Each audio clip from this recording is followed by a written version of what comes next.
Kandabazi ukuthi mina ongiphethe abantu mina kandabazi ukuthi bam ondithwela abaphansi bam kanti uba nothe dum idlozi longilahlekisa kandabazi ukuthi yo ilidlozi liyaphilisa nanzinyo unamandla bobesi Say unamandla nanzinyo unamandla bobesi unamandla Tamakuti melang molweni sanmonani. Welcome to yet another thought-provoking episode of Essence, which is my initials given to me by my mother, ASSense, trying to make sense of this crazy world. It is very imperative that you always remember that I was set up to be a fool from the time I was born. Therefore, thus, you can't hold it against me when I bring you foolishness in the topics. Today's topic, we're going to make it quick and short and nice. We are asking a question that is very pertinent, looking at the temperature, looking at the weather, looking at the situation in the world, in South Africa, in Europe, in America, in China, in Russia, in everywhere. Looking at the situation. Exactly. When you kneel down, if you have a belief system, when you speak to God, to Source, to the universe, to the ancestors, when you are in your sacred space, the question that we are asking today is, what exactly are you asking them? Looking at the temperature, looking at the situation in the world, when you pray and ask and cry, what exactly are you asking for? That is the question we are asking, and we will get deeper into it as we go on. But we need to first do a disclaimer, and then second off and come back, and I'll tell you what inspired me. I'll give you a body and I'll close it. It's going to be so short. It is so well prepared. It is easy. It doesn't need research. Mwah! This is Essence. Yes, subscribe, like, comment. I feel entitled to say, please do, because we have reached our first 100. Our first 100. Therefore, thus, in that episode where I was asking the talent count, we're at a point where we can say talent is there. Therefore, thus, please like, subscribe, follow, share. Hit the notification button. Make sure you don't miss the next episode. Let's do this. It is. I am putting the disclaimer. Put a disclaimer without my glasses on. Don't have to look. You can look into my eyes. Look into my eyes. And you will see that I've got 2 fingers stuck up. This one goes to my teacher. In standard 3. Her name was Mrs. Glencross. Her mother, sir. She was from England. You see, Mrs. Glencross. She didn't understand that I was a gifted child. You see, she didn't understand that my purpose is to make a lot of noise, even if I don't make sense, but that was my purpose. You see, Mrs. Glencross, we were 21 in the classroom, you see, 21 children in the classroom, and then Mr. 3's first time, I'm in a private school, life is happening. You see, and then, yeah, me, I was number 17 in the report. You see, number 17 out of 21 children in the classroom. Okay, whoa, what an embarrassment to my mother, what a waste of school fees. But the problem here is one, Mrs. Glencross and I didn't get along because Mrs. Glencross used to say that I'm a chatterbox. So, I feel she didn't give me a chance to breathe. She was my English teacher, she was my art teacher, and then she was my class teacher, you know, the person that writes my report and takes all the marks and puts them together. So her comment was looking at my marks, because guys, I was excelling, I was doing MoMA 60, MoMA 50s. It's okay, you know, it's okay if you don't know what you're doing in a world where, you know, you don't know where you're going. Okay, the comment that almost destroyed my life and almost put my life into pause until now was, she will go far in life and she will excel. That's what she put in my report. However, if only she can drop being a chatterbox, something like that. She will do well in life if she can only stop being a chatterbox.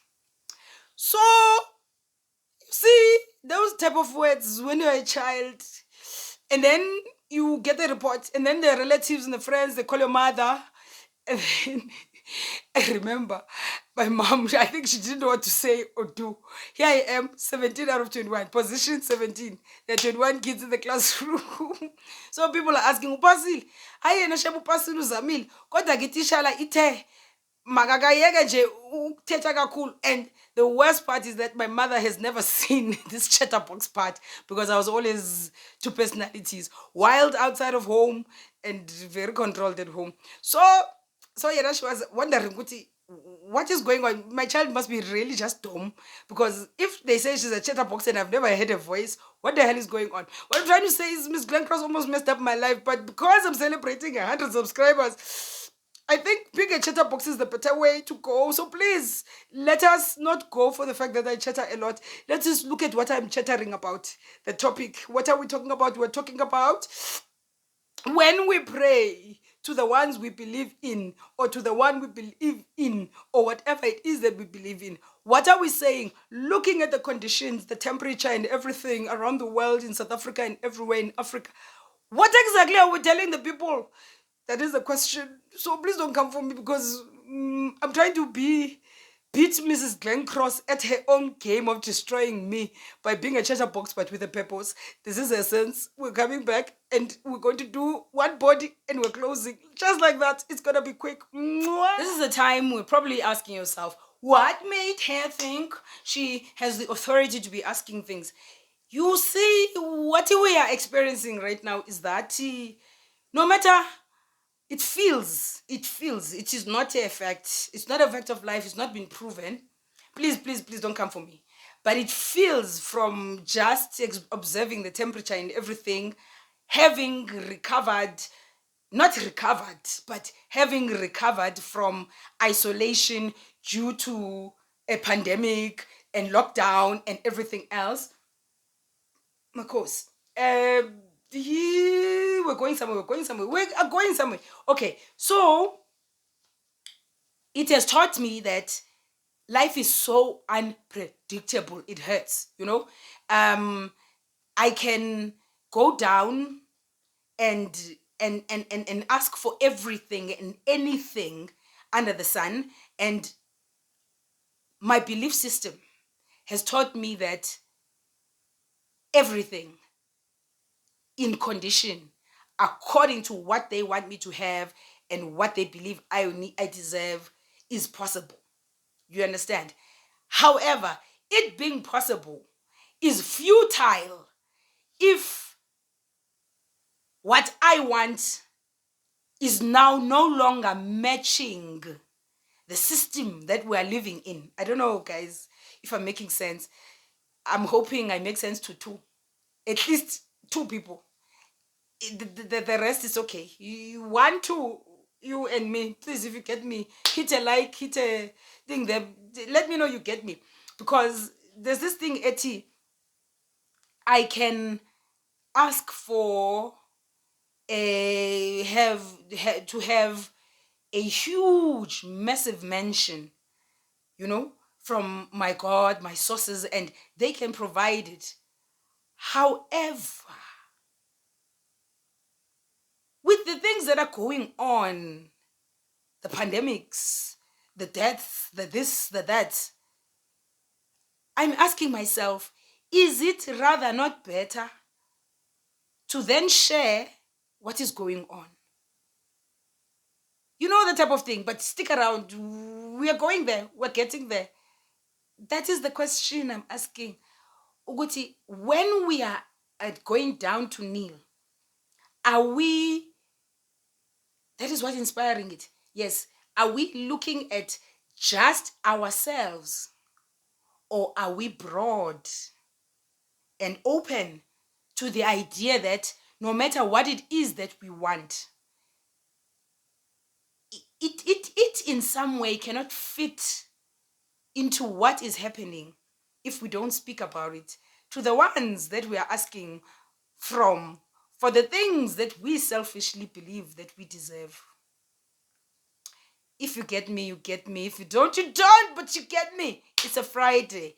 Ask your friends. Ask your friends, as you say, drinking that coffee, drinking that tea, downing that beer. When you are praying, what are you asking your people? It's a very important question. What are you asking your God? What are you asking from the universe? Because this self-centered, selfish me is about ingxaki. It's gonna be a problem. But that is what it is. This is essence.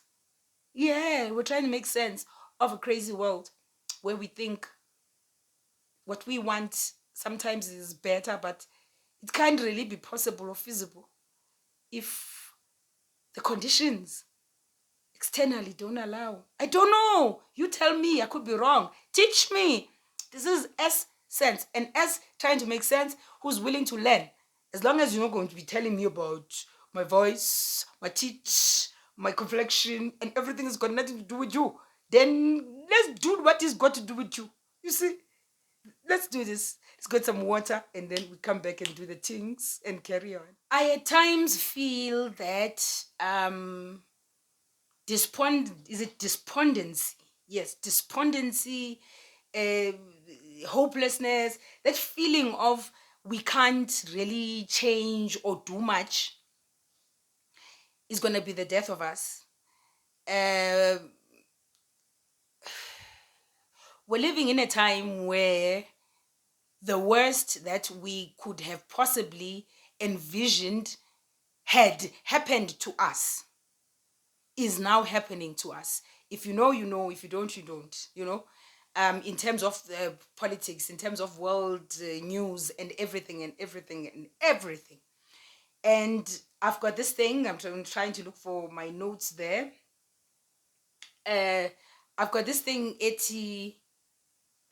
Like, there's this frustration that we are seeing the horror, but we're not frustrated enough. I don't know if ever it makes sense. It's like we are all aware. Everyone is tweeting about it. Why are we not getting up? Pala pala. Why are we not having a riot? Why are we not having a walk or a march to say Cyril must fall? This is South African politics, okay? We're having all these moments, but we're not frustrated enough, right? And I believe we're not frustrated enough because we as individuals, speak for yourself as I say this, look me in the eye, I look you in the eye, have our own personal problems which are keeping us in a space whereby we have lost all external antennas as to what's going on in our spaces because we're so involved with what we want to be solved in our own personal private spaces.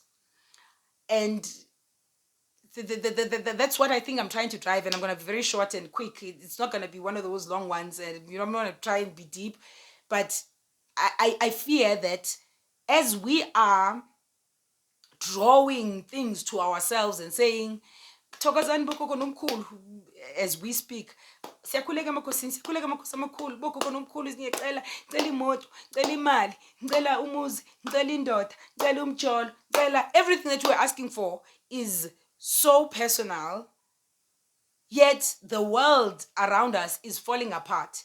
How are you going to find a man when the men are frustrated? How are you going to find a woman when the women are frustrated?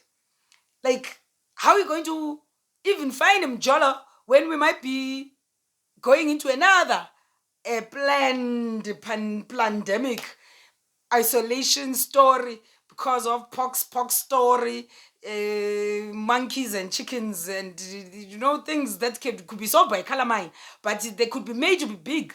Things that could have been solved by umhlonyane were made very big. Ask is it Holland or Mauritius or wherever where they used umhlonyane and they were fine. How did they venture? I don't hear anything about vaccines there where they were doing umhlonyane. But you get my point. So now we're going to be closed in again. And my fear is that, okay, let me be serious now. Jokes aside, we're closing. My fear is that we're focusing on the things that don't matter as much as they matter to us. Yes, they matter to you. You want your money, you want your what, you want what. But if you are looking at the agenda, the script, the play of life right now, if you really do your research and you really listen to conspiracy theories as truth at times with open eyes, Ndase, you wanting money is going to be valueless if we cannot have the right leader. Gabi. You wanting money is going to be valueless when the price of fuel and oil is still going up, because it's like whatever it is that you are asking, you're asking from a level of understanding how little the world is. You're not asking from a level of understanding how big the world is. Basically, what I'm saying is, what have you said to your ancestors about your president? Ask yourself that question.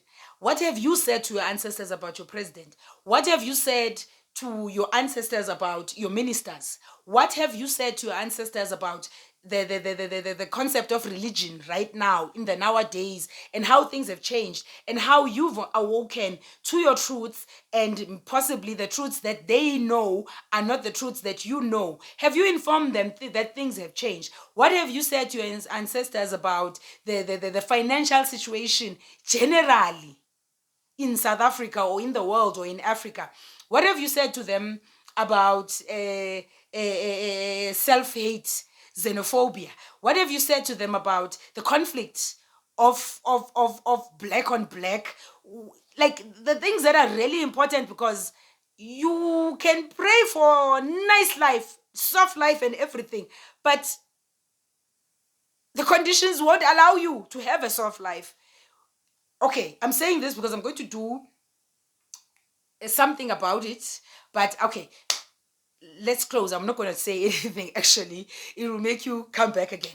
There's something else. But yeah, we just, right now, the system is set to make us fail, whether you like it, whether you don't. And my next video, whether it's a thought or an episode, I'll see as time goes, but it will open this episode to what I was saying, because the conditions, no matter how you try, where you try, in however you try, if you're looking at the oil, if you're looking at the fuel, if you're looking at load shedding, sana, no matter where you try to do, kuyafika. So I am asking, Bantase, as we're starting July, today is the 1st of July, that maybe for a day, 3 days, maybe 7 days, if you believe in prayer, if you believe in meditation and manifestation and all of those things that make things possible, could you just shift for just 3 days or a day or 7 days and focus on the external? Forget the fact that you don't have food. Trust me, even in church, they always tell you, forget that you didn't have food and you gave them your tithe, you gave them your offerings, you gave them everything when your cupboards were empty. You did it. Okay, now I'm saying don't give anything, but just forget it. Same way you forgot and you gave your money. Now you don't have to give any money, but I'm saying, can you maybe offer your prayers, your sacrifice, everything that you are, not towards you, but towards the temperature, towards the weather, towards the world, towards Cyril Ramaphosa, towards your ministers, towards ESCOM, towards the things that you know for a fact that they need to change in order for you to be able to benefit in a world that is worthy for your people to pour. Because now, even when they pour, they can give you R1 million in a suitcase. In the next year or two, next thing, but money, cash is no longer valid. You need to update them and tell them, these people, they're trying to make us cashless. These people are trying to, you must be up to date with what's going on in the world, so you can be able to be up to date with what you're sending your prayers, because our prayers are very, they're supposed to be very, update your people. Let them know. Update your God, update your universe. Let them know what's going on. This is ASSsense. I'm trying to make sense, because I am trying to teach myself as well to shift from just me. Because no matter how much I want what I want, if it's going to be hijacked, if I'm going to be raped, if I'm going to be killed, if I'm going to be scammed, if I'm going to anything, That is, if I'm going to find myself paying high, copious amounts of oil, it's ridiculous. Even if I'm blessed, even if I am living in abundance, it's ridiculous. The point of the matter is, yeah, man, get it. Please try. Because and I mean, I'm trying to make you get something that I'm trying to get currently in terms of the world and how I need to shift in order to shift. I can start within, shift my space, but I also need the space externally to shift. I don't know, maybe I'm talking a lot of nonsense. This is Essence. Comment, like, subscribe, share, do the things. I'll be back on the next episode on and the thoughts or whatever it is. The point is the groove needs to go on. Goodbye.